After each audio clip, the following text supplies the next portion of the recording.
Bonjour et merci de me retrouver pour cette rencontre avec des personnes qui comptent dans le christianisme d'aujourd'hui. Dans ce numéro, je m'entretiens avec quelqu'un dont vous avez certainement lu des méditations ou des éditoriaux si vous êtes familier de la revue Magnificat, puisqu'elle en a assuré la rédaction en chef pendant des années. Aujourd'hui, elle est directrice du service national de pastoral liturgique et sacramentelle de la Conférence des évêques de France. Nous allons donc beaucoup parler de liturgie avec vous, Bernadette Mélois. Bonsoir. Bonsoir. Donc, vous êtes la directrice du SNPLS, là, le service, vous nous expliquerez longuement de quoi il s'agit. Mais peut-être avant de venir à ce qui est votre charge actuelle, peut-être revenir un peu en arrière pour savoir comment on devient directrice du SNPLS. Alors, d'abord, quelle est votre enfance ?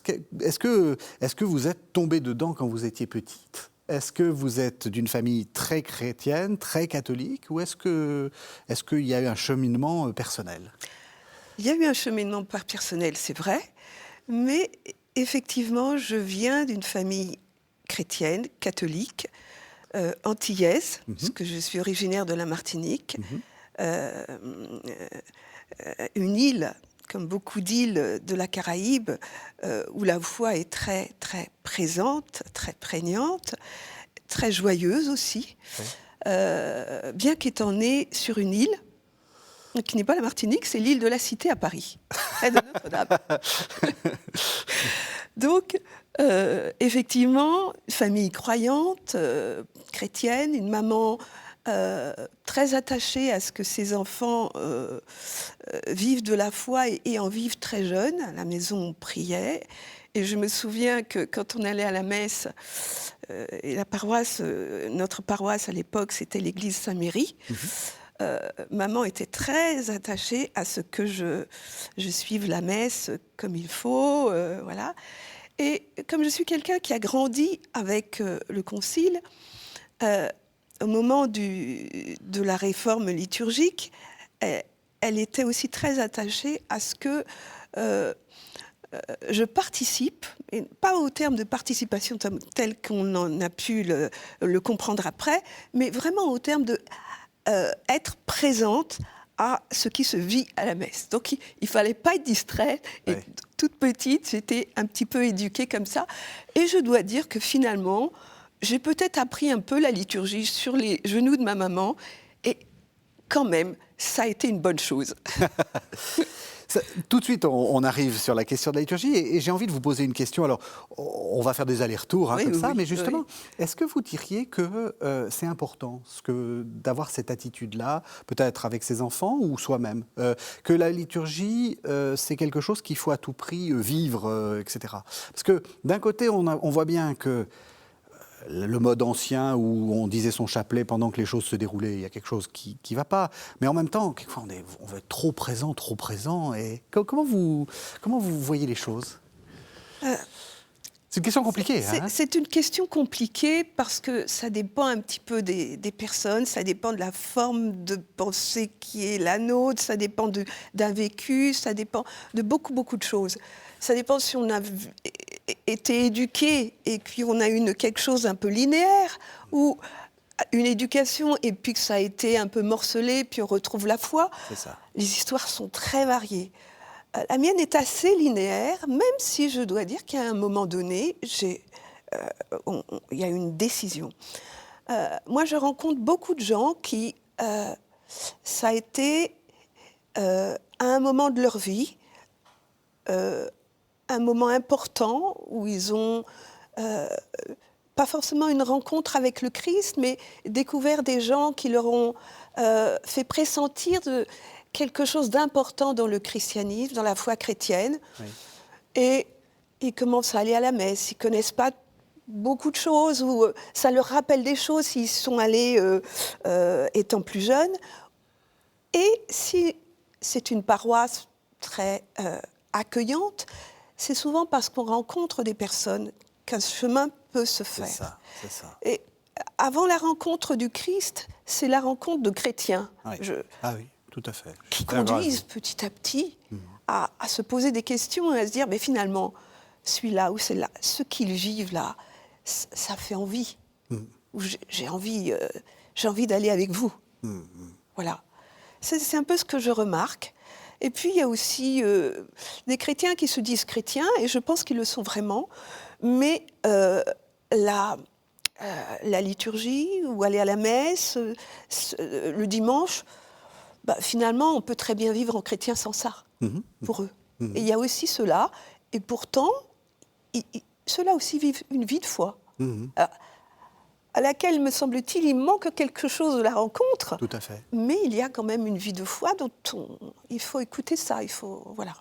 Et être patient envers soi-même. Et être patient. Et envers les autres. Et envers les autres, parce que je crois que les difficultés que vivent certains dans la vie de foi, chacun, comme croyant, la vit à sa manière. On n'a pas tous les mêmes difficultés, mais celui qui dit qu'il n'a pas de difficultés, il a beaucoup de chance.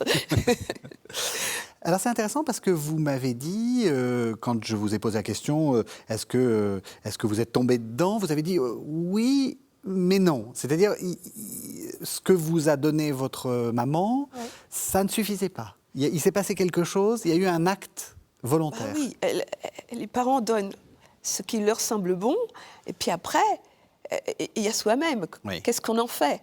Et c'est qu'est-ce qu'on en fait adulte, mais qu'est-ce qu'on en fait aussi plus jeune. Moi, j'ai eu cette chance de rencontrer le scoutisme.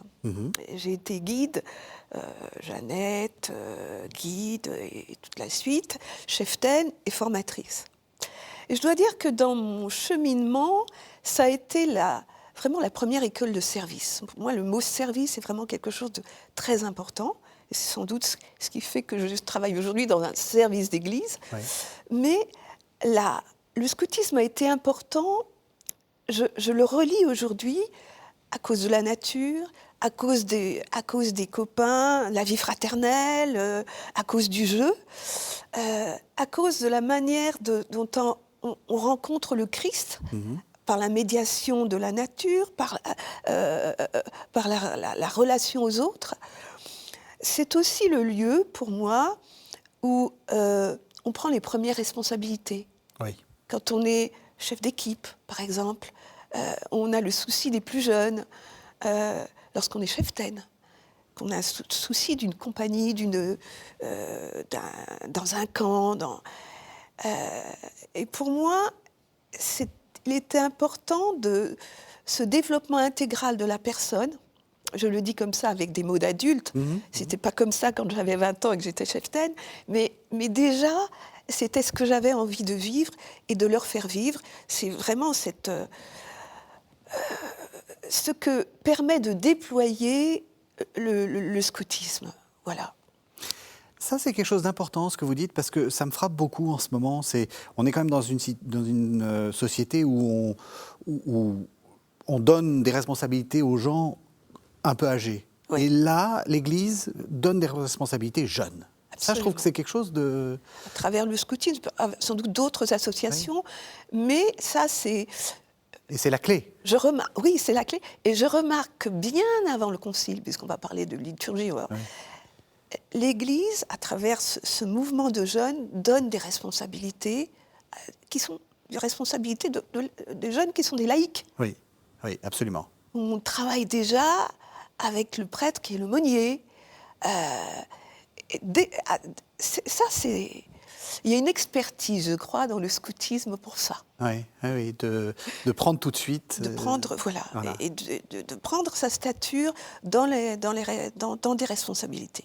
Et vous pensez que c'est là que la conversion, au sens premier du terme, c'est-à-dire se tourner vers Dieu, vient, le fait de se dire, là, je vais faire quelque chose de ma vie, mais quelque chose qui sera avec le Seigneur, ou c'est venu petit à petit? C'est venu petit à petit.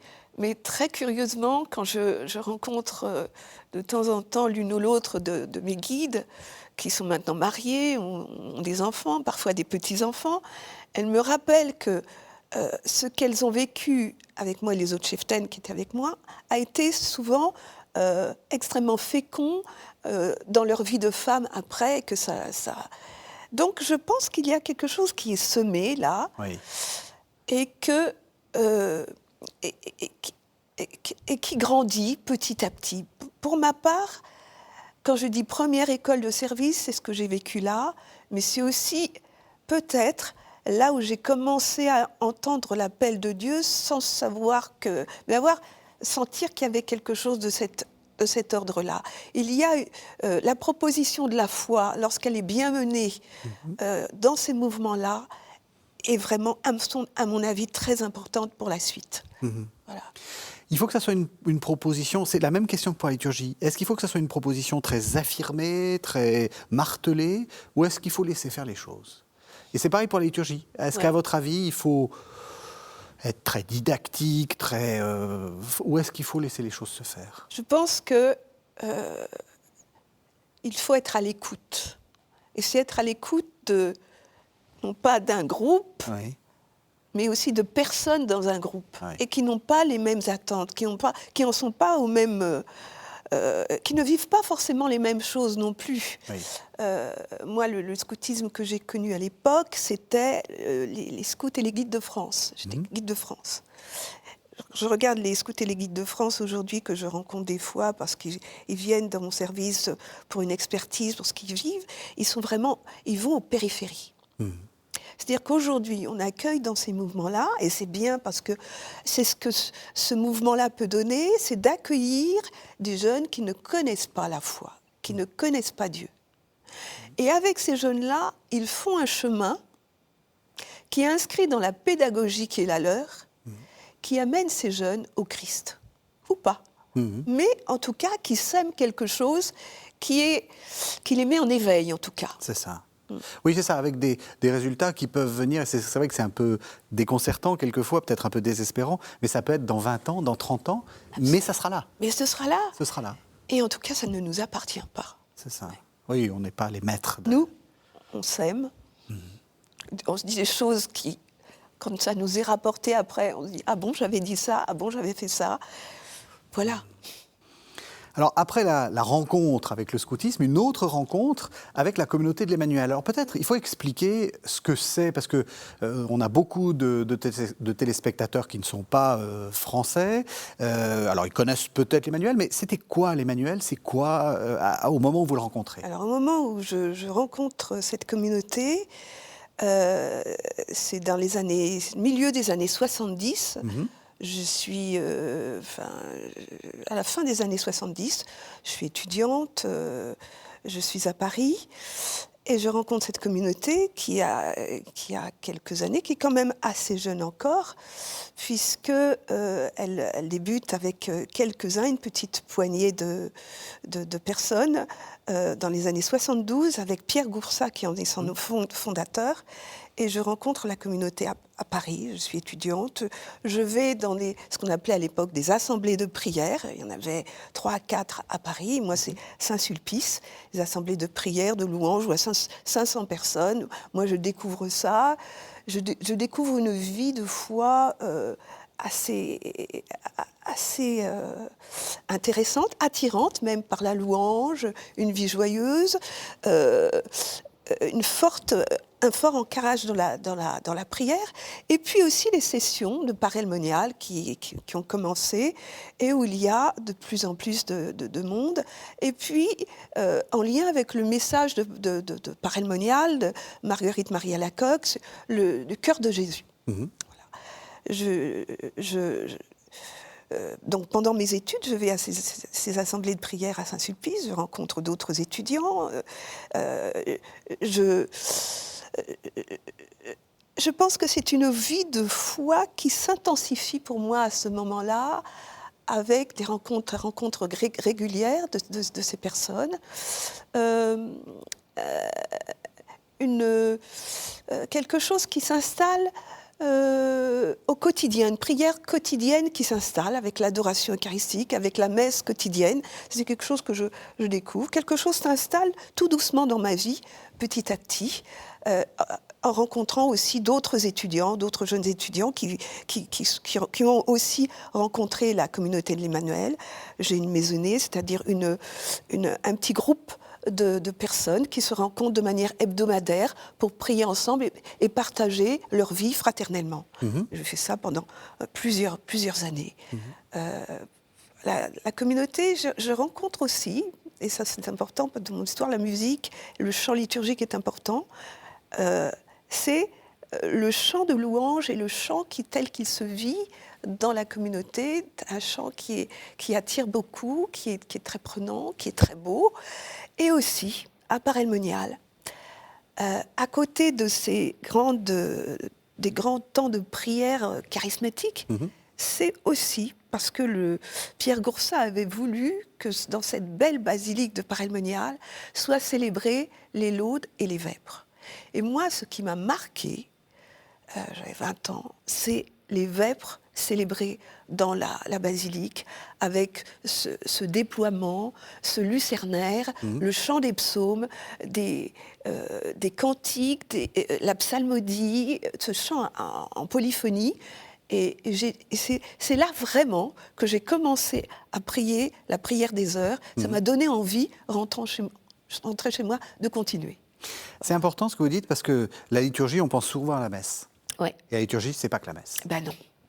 Si la liturgie et l'Eucharistie, c'est le sommet, comme dit le Concile, eh bien, pour qu'on voit qu'il y a un sommet, il faut bien qu'il y ait des choses autour qui nous mènent à ce sommet. Et la liturgie des heures est une forme de prière qui justement, peut nous mener à ce sommet. Alors, on avance un peu. Après l'Emmanuel, vous devenez responsable d'aumônerie. Oui. Donc là encore, c'est un peu du scoutisme, mais on voit qu'il y a une sorte de continuité, en fait. Ah bah oui, c'est vrai ce que vous dites, parce que quand on m'a proposé cette mission, en fait, c'était quelque chose dont j'avais entendu une émission à Radio Notre-Dame, où on interviewait des jeunes responsables d'aumônerie. Et quelque part, je m'étais dit, ça me plairait. J'aimerais bien faire ce qu'ils font. Et puis, voilà. Et un jour, sur ma paroisse, le prêtre qui s'occupe de l'aumônerie, c'est l'aumônerie Jules Ferry, du lycée Jules Ferry, me dit, voilà, la responsable d'aumônerie s'en va, est-ce que tu n'aurais pas envie de venir? Alors je le fais un petit peu parler, puis je vois que ça correspond à ce que j'avais entendu, ce témoignage de jeunes, puis je dis, pourquoi pas? Et en plus il me dit, toi qui as fait du scoutisme, ça devrait t'intéresser. Alors effectivement, c'est très différent du scoutisme, hein. C'est une manière différente de rencontrer des jeunes.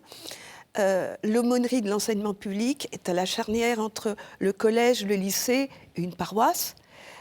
Et on va à la périphérie. Oui. Alors ça, c'est un terme qui est du pape François, qui est récent. Mais c'était déjà les périphéries. Mais c'est déjà ça. Oui. C'est déjà ça. Oui. C'est d'accueillir des jeunes en fin de journée qui viennent à l'aumônerie pour... en tout cas, les collégiens encore pour de la catéchèse, parce qu'on les mène encore vers la profession de foi ou la confirmation, mais qui emmènent des fois certains de leurs copains qui n'ont pas la foi. C'est aussi des jeunes qu'on accueille parce que les parents disent on n'a pas fait baptiser notre enfant parce qu'on a voulu qu'il choisisse, et est-ce que vous pouvez l'accueillir, est-ce que vous pouvez le conduire vers le baptême? C'est tout ça, l'aumônerie. Donc je découvre quelque chose qui me plaît beaucoup, parce qu'il y a cette ouverture, le fait de travailler avec des personnes extrêmement différentes, de cultures différentes, venant d'horizons différents. Et je me souviens qu'à l'époque, nous avions encore, je ne sais pas si c'est encore le cas, mais peut-être moins, mais nous avions 2 permanences dans le lycée Jules Ferry à l'époque. Oui, donc le lycée Jules Ferry, père de l'école laïque gratuite et obligatoire, Oui, ça ne devait pas être très catho. C'était très curieux quand même. Oui. Et voilà. Et ce n'est des permanences où je ne voyais pas beaucoup de jeunes, mais je voyais des jeunes qui venaient régulièrement, avec qui on parlait. Je parlais avec pendant 1 heure, et puis on quittait le lycée. Et puis, et parfois, je les revoyais en soirée, parfois pas. Et ça a été vraiment, pour moi, l'occasion de rencontrer des jeunes, de rencontrer des animateurs venant de toute sensibilité, tous horizons. Et ça, je crois que c'est extrêmement fécond. Voilà. Ensuite, alors je ne sais pas comment enfin dans la chronologie comment ça se dit, mais ça se déploie, mais vous êtes vierge consacrée. Et Oui. donc vous avez fait cette démarche de Oui. demander cette consécration. Pourquoi ça et pourquoi pas devenir religieuse? Oui. Alors, il y a un moment très précis où je sens l'appel de Dieu. Je sens que je vais aller vers une vie consacrée. À l'époque, j'aurais plutôt dit une vie religieuse, parce que je ne savais pas qu'il y avait d'autres choses que... Donc, globalement, une vie religieuse. J'avais 19 ans. Et je sens clairement, à travers tout ce que je fais dans le scoutisme, que se dessine un appel vraiment à vivre tout ça pour Dieu exclusivement. Je ne connaissais pas les Vierges consacrées. Je lisais des choses, je commence à voir qu'il y a des religieuses qui ne sont pas uniquement dans des couvents, qui ne sont pas uniquement contemplatives, et que peut-être il existe pour moi quelque chose où je vais pouvoir vivre de cette vie donnée à Dieu, que je sens comme un appel, dans quelque chose que j'imagine, mais que je ne sais pas encore que ça existe. C'est exactement ça. Oui, c'est compliqué. Oui. Oui. Et je découvre par des lectures, par des rencontres, qu'il y a quelque chose dans l'Église qui s'appelle la virginité consacrée, que ce sont des femmes qui vivent en plein monde, chez elles, qui donnent leur vie à Dieu, que c'est une vie un peu cachée, mais en même temps avec une dimension évangélisatrice, puisque voilà. Et c'est comme ça que je découvre les Vierges consacrées. J'ai la chance d'être invitée à la consécration de l'une d'entre elles par Monseigneur Lustiger, il y a donc un certain nombre d'années de ça. J'y participe et je reconnais là quelque chose qui pourrait me convenir, qui pourrait être ça. Donc je vois l'évêque, qui me connaissait déjà un peu, et n'a pas dû être trop surpris, et qui m'aiguille vers celui qui l'a nommé pour accompagner les jeunes femmes pour un discernement, pour une formation, et vérifier que c'est ça ou pas.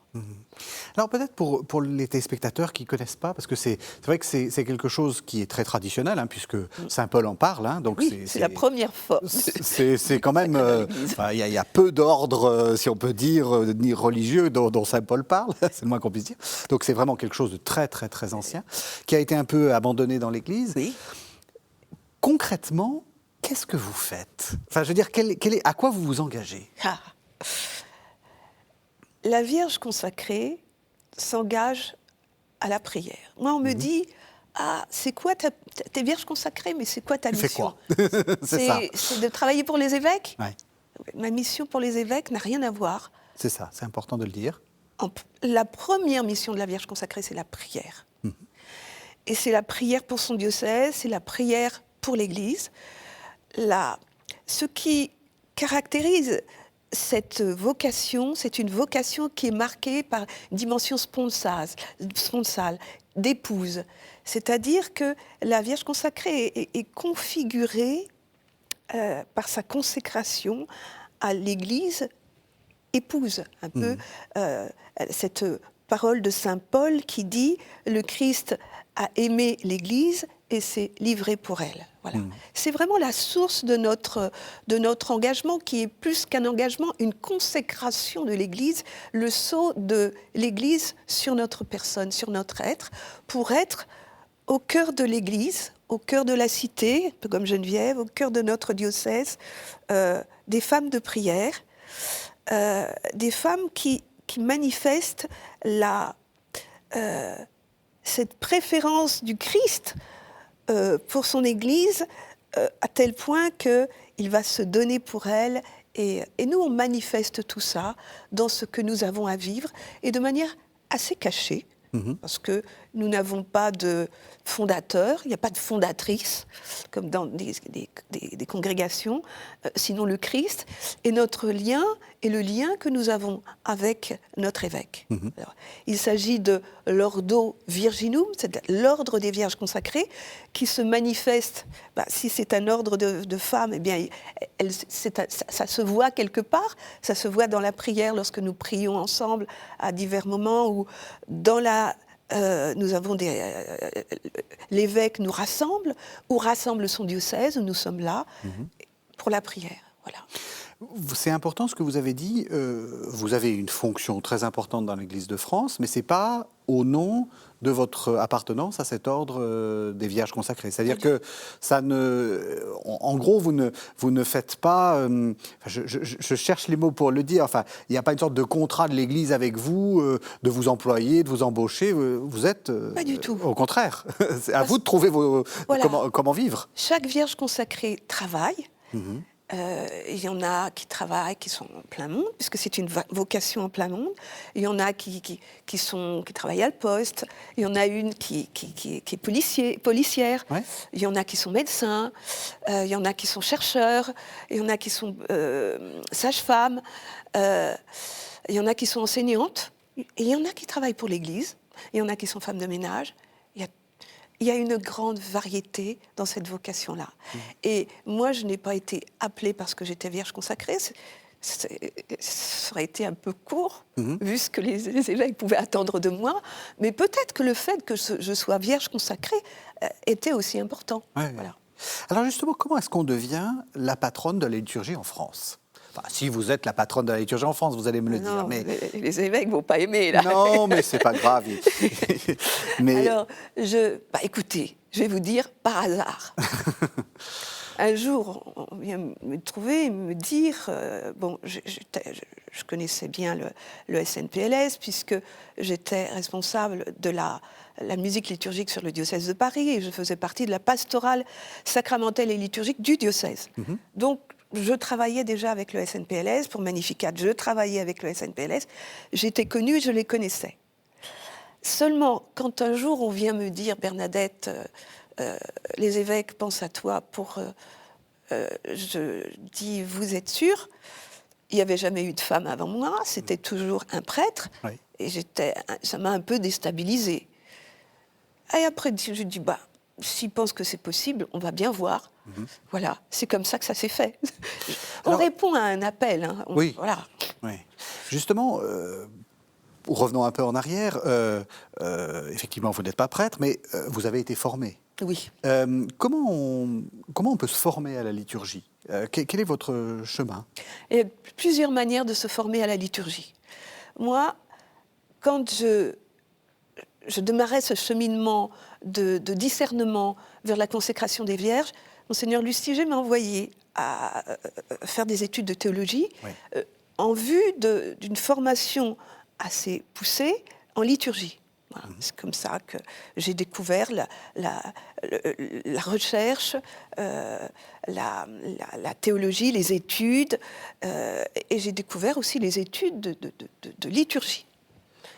On va y revenir. Un peu ce que ça, voilà, qu'est-ce que ça pouvait recouvrir. Voilà. Donc, il y a quand on veut vraiment servir l'Église, apporter quelque chose dans un but de formation, c'est bien de passer par un lieu qui, à la Cato, s'appelle l'Institut supérieur de liturgie, ce par quoi je suis passée moi-même, voilà, qui forme des cadres, qui forme des formateurs dans ce domaine. Voilà. Pour l'Église, pour les diocèses, voilà. Justement, cette formation, elle amène à quoi ? Parce que souvent, quand on connaît pas très bien la liturgie, on a l'impression qu'il n'y a rien à faire. Enfin, le boulot est déjà fait. Il y a plus qu'à dire des paroles. Alors, peut-être qu'on peut essayer de trouver des vieux rites anciens et bien poussiéreux pour se rappeler comment on faisait autrefois. Mais qu'est-ce qu'on fait ? Vous dites qu'il y a la recherche. C'est quoi la recherche en liturgie ? La recherche en liturgie, c'est la compréhension des rites. La recherche en liturgie, c'est exactement la même que nous avons en théologie. Passe par découvrir ce qu'est la révélation, passe par l'étude de l'écriture et de la tradition. La liturgie est un domaine de la théologie. Et on ne le dit pas assez, c'est un domaine de la théologie. Donc, comment se déploie la liturgie dans la théologie, ce qui fait que ce soit un lieu théologique. C'est ça qu'on va regarder. Alors, on va regarder les sources, on va regarder comment, à telle époque, chez les pères, comment on célèbre, comment on va regarder la naissance des sacrements, on va regarder comment se déploient, comment les rites se déploient, se développent à telle époque. On va regarder aussi les ministères aussi. On va regarder tout ça. On va regarder les livres liturgiques, les plus anciens. On va regarder la filiation, puisqu'il y a une continuité dans, par exemple, le missel, pour lequel je me suis beaucoup impliquée dans celui qui est sorti, la nouvelle traduction. À quel moment on voit arriver un missel et comment,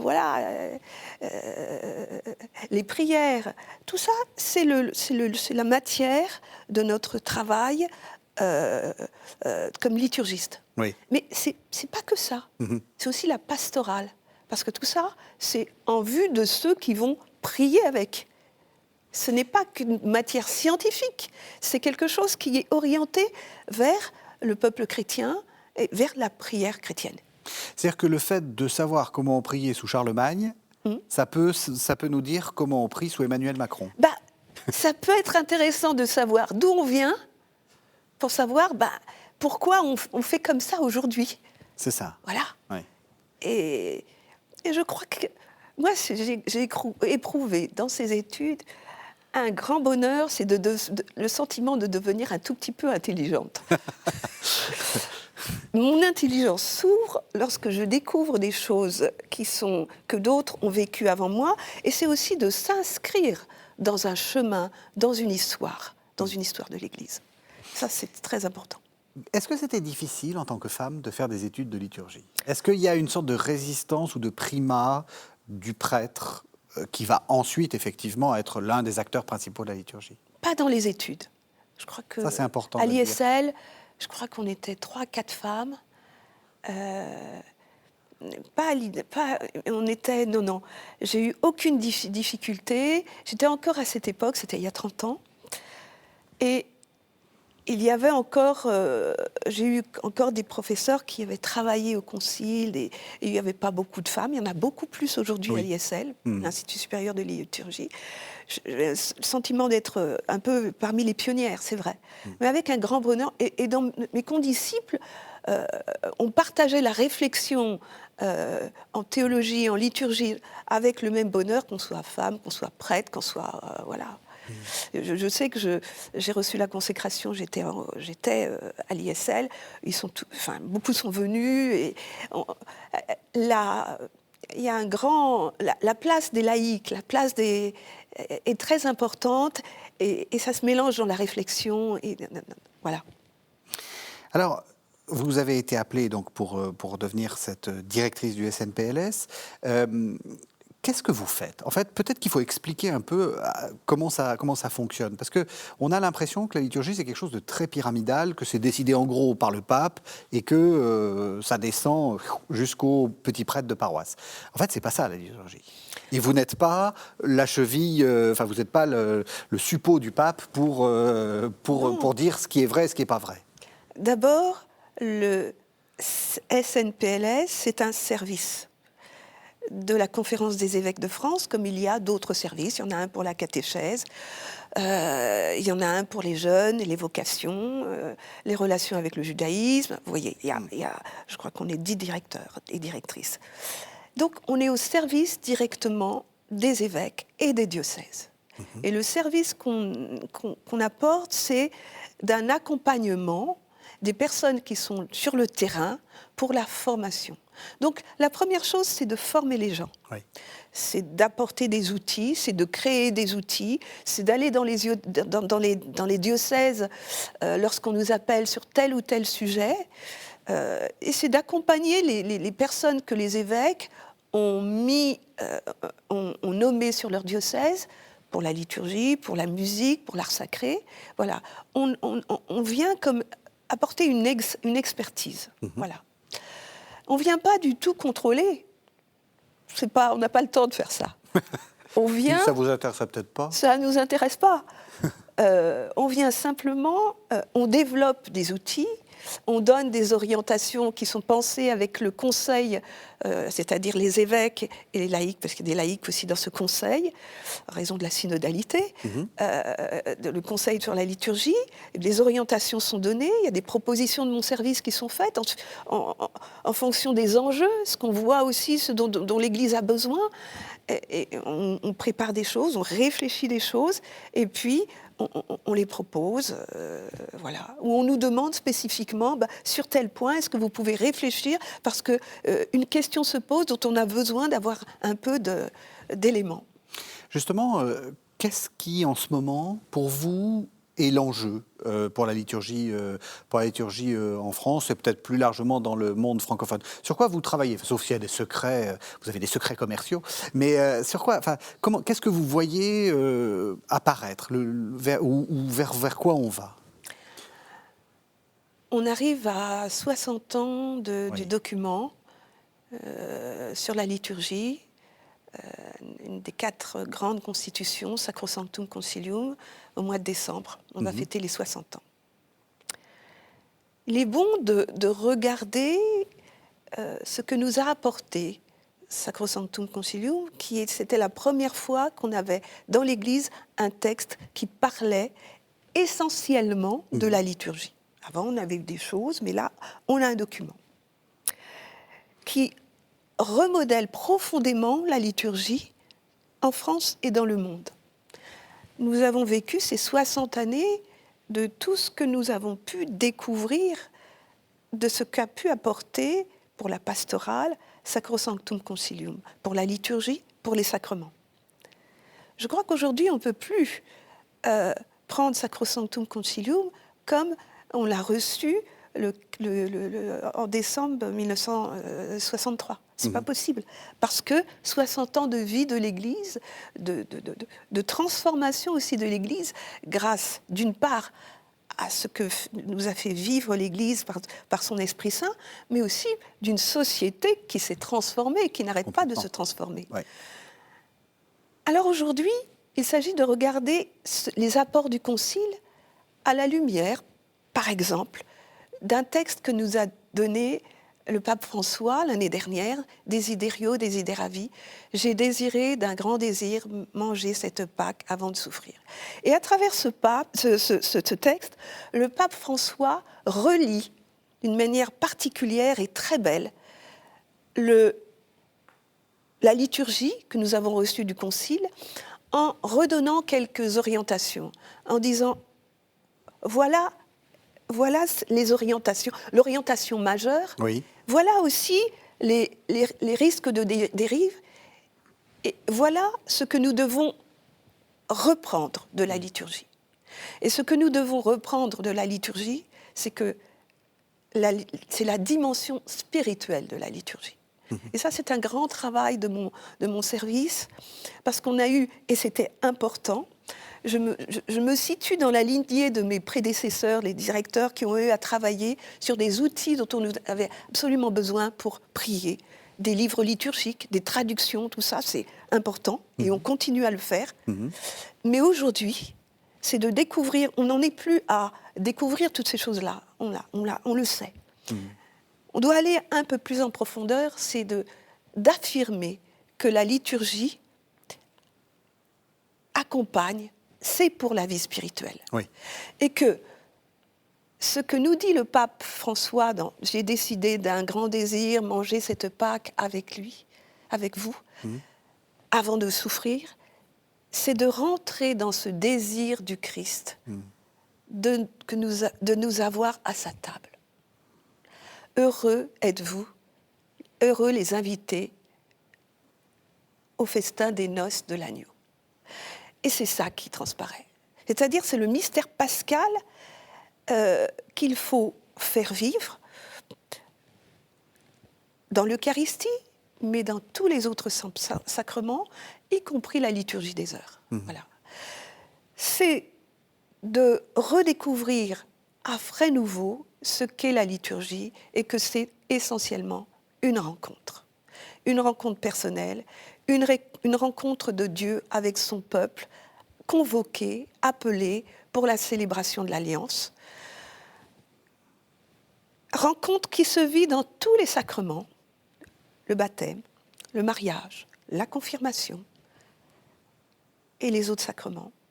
Rencontre qui se vit dans quelque chose, dans une forme de prière que l'Église redécouvre petit à petit comme étant sa prière, la prière de l'Église, ce qui permet de passer de la définition de la liturgie comme l'ensemble des éléments qui permettent à l'Église de célébrer son culte, à une définition de la liturgie dont on peut dire que c'est l'Église en prière. Et ça, c'est ce que nous fait découvrir Vatican II,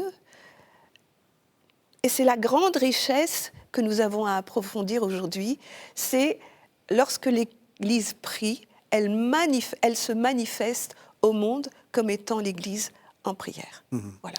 C'est extraordinairement important ce que vous dites, parce que c'est vrai que pendant 50, 60 ans, on s'est beaucoup demandé quel geste on avait le droit de faire, quel geste il ne fallait pas faire, est-ce qu'il fallait de la créativité, pas de créativité. Peut-être en oubliant cette partie-là, c'est cette forme de... la liturgie, c'est fait. Enfin, ça me fait penser à une parole de Jésus sur le sabbat. La liturgie, enfin, l'homme est fait pour la liturgie, et la liturgie est faite pour l'homme. Ben, on a ce même rapport à la. Et c'est pas qu'on va négliger Surtout pas. les gestes, Surtout les pas. postures. Au contraire, parce qu'il y a un art de célébrer, une manière de célébrer qui participe à la dignité du mystère que nous célébrons, c'est-à-dire la rencontre du Christ qui se fait présent, qui se fait présence dans cette alliance avec son peuple. C'est-à-dire que nous avons besoin d'être à ce repas, et nous avons besoin d'être à ce repas en soignant ce repas comme des invités qui sont invités et qui mettent les habits qu'il faut pour approcher de ce repas. Mais en même temps, le maître de maison, il est là, et on a bien conscience d'être à un repas qui n'est pas un repas ordinaire. Donc, tous les gestes de la liturgie sont soignés parce qu'ils nous disent quelque chose, ils sont éducateurs de ce qui est en train de se passer, non pas sous nos yeux, mais avec nous.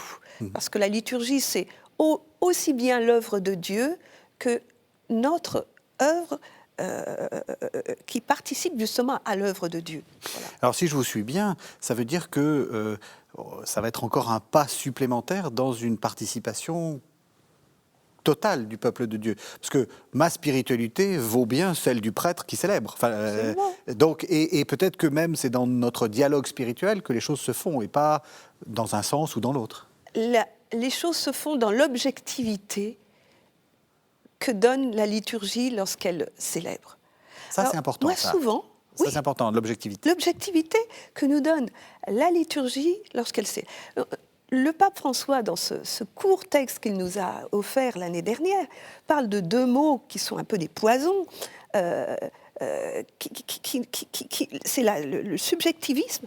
Oui. C'est-à-dire le fait de chacun, à partir de moi-même, je vais juger la célébration, ou à partir de moi-même, je vais faire ma propre célébration, ou participer à cette célébration. Oui. Ces deux mots dont...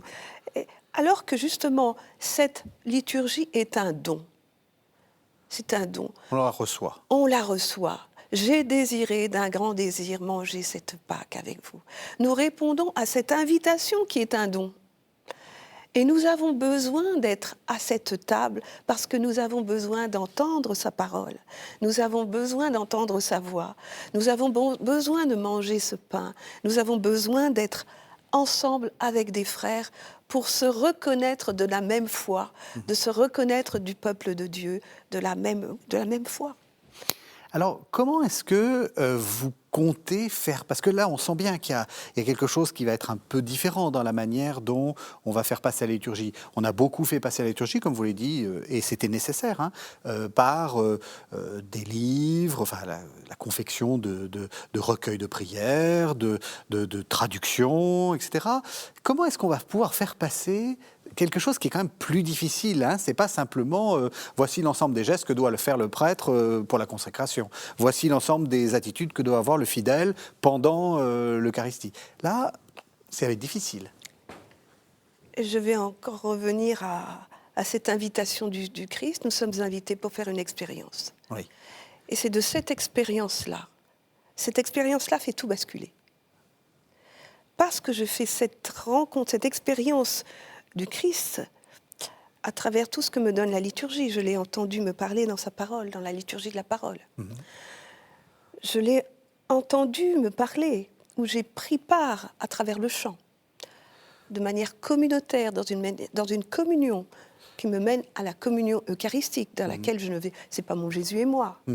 C'est tous ensemble, nous marchons vers cette communion ecclésiale à laquelle chacun individuellement prend corps.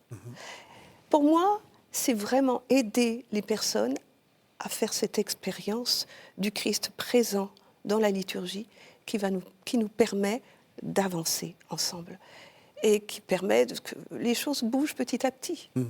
Et pourquoi ça bouge si lentement ? Tout simplement parce s'il s'agit d'expérience, il s'agit de personnes. C'est une écoute fine de ce qui se passe dans l'Église et c'est une écoute fine de ce que vivent les personnes à travers les paroisses, à travers les diocèses. Quand je vais dans les diocèses, ils sont tous différents. Ouais. Il y a des diocèses, des grands diocèses, il y a des petits diocèses et on vit tous de cette même foi au Christ. Alors comment donner à chacun les moyens de pouvoir vivre ce qu'ils ont à vivre et à faire vivre? Ça, c'est ça la question aussi. Et comment faire parce qu'on voit bien qu'il y a des chrétiens très traditionnels, enfin je veux dire, depuis très longtemps, depuis une tradition très longtemps dans l'Église, et puis des chrétiens qui, parce qu'on ne leur a pas transmis, sont revenus à la foi, redécouvrent tout. C'est pas... Avant, voilà, on savait que tout le monde avait eu son catéchisme, etc. Comment est-ce qu'on fait pour faire coexister des gens qui sont un peu des professionnels de l'Église, si j'ose dire, et des gens qui découvrent tout? C'est de partir une chose qui me semble vraiment importante, c'est qu'il y a une capacité évangélisatrice de la liturgie. Ça, c'est très important. Aussi bien pour moi, qui suis depuis de longues années... Qui est une professionnelle et de la peut-être liturgie. Professionnelle à un tout petit niveau, que celui qui arrive, qui a découvert, qui a été initié parce qu'il a été catéchumène, qu'il a été néophyte, voilà. Et que la question, c'est comment faire pour permettre une compréhension de ce qui se vit dans la liturgie pour chacun. Je pense que je vais utiliser un gros mot. C'est un mot qu'ont beaucoup connu les pères de l'Église et que nous retrouvons aujourd'hui, c'est à travers la mystagogie. Alors, expliquez-nous. Comment faire comprendre ce qu'on est en train de vivre? Les pères faisaient beaucoup ça. Ils nous ont laissé de très belles catéchèses mystagogiques pour éduquer, pour ceux qui recevaient, pour éduquer au mystère ceux qui recevaient le mystère. C'est ça. Ou ceux qui l'avaient reçu, parce que c'était souvent après. Donc, vous avez reçu ça, voilà ce qui s'est passé, voilà. Il y a encore à faire ça aujourd'hui.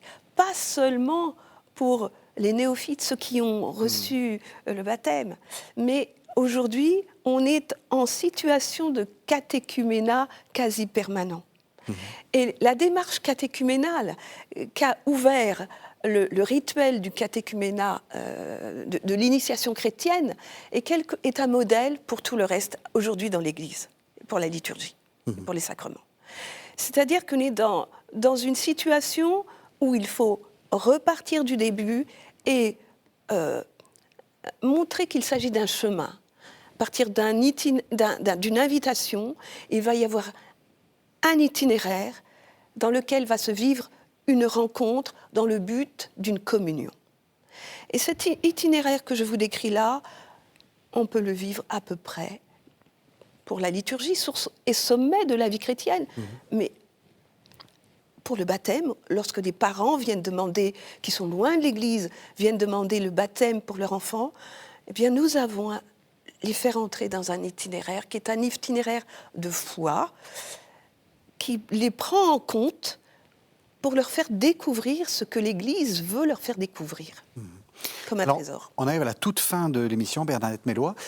Je pense qu'il y a beaucoup de téléspectateurs qui se disent « mais ça m'intéresse, ça ».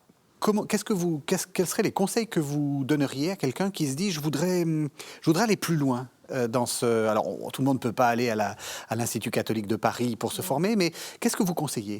Alors, dans les diocèses, dans la plupart des diocèses, il existe des formations.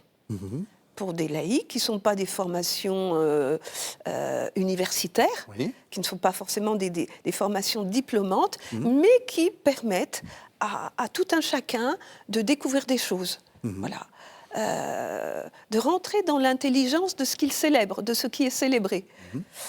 Il y a de très bons ouvrages aussi pour ça. Un site le site du SNPLS. Merci. Le site liturgie.catholique.fr. C'est le plus simple. C'est le plus simple, liturgie.catholique.fr, qui vous donne une mine d'informations, aussi bien sur les sacrements, sur la liturgie, sur la musique et sur l'art sacré aujourd'hui. Voilà. Merci beaucoup. Merci beaucoup, Bernadette Melloy, à la fois de nous avoir fait découvrir votre vie, mais aussi nous avoir donné envie de s'intéresser à la liturgie. Ça, je trouve ça très important. Merci pour ce bon moment, en tout cas. Ah, c'était un excellent moment. Merci beaucoup. Merci de nous avoir suivis. Vous savez que vous pouvez retrouver cette émission sur le site internet de KTO, www.ktotv.com. Et on se retrouve la semaine prochaine.